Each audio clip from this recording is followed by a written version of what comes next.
Even the wording still in the like, this is a 2020 study, and it's like cocaine addict or drug addict, or like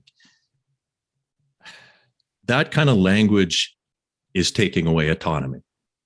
You know, it's defining you by a behavioral process and locking you into it forever. That's how I see it. Yeah. Like, why isn't it a person who has a drug problem? And I know this is, it might sound kind of funny or unimportant to people who aren't in it, and I totally get that, because it took a long time for me to see the importance of it. But words matter when you're in a vulnerable state like that.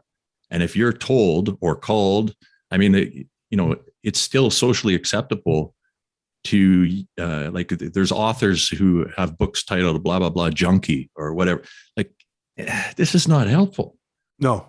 It's, I think it's just it's terminology that hasn't been well thought through, and it's detrimental.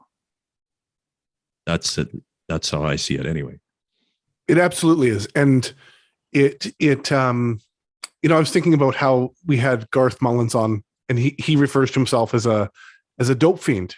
Yeah. And yeah. and that is a version of disempowering that language by calling him and his community that. I think it is allowing himself to carry that definition and to be self-defining, and I think it disempowers it.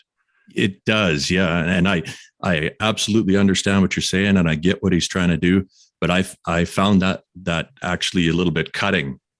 And I don't like, I can see different organizations trying to like take back the word and all this kind of thing. Yeah.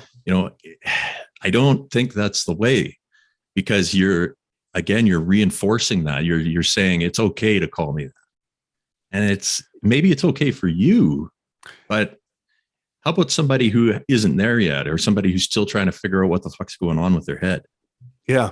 Yeah. No, I agree with you. And through the cognitive behavioral therapy model of changing the way we're speaking to ourselves, changing the way that internal voice is running.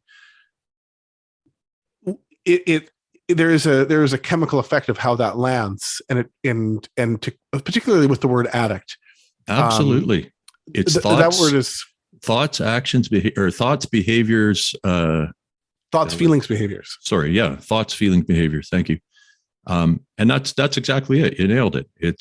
That's the root. That's the starting point of how you feel about yourself in this particular domain. Right. Yeah. Yeah. It's,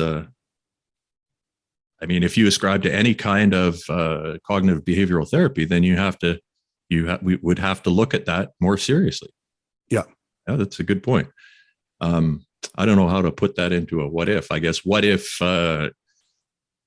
we put more emphasis on what if we redefine the language, or I don't know, what would you say would be a good statement for that, or question?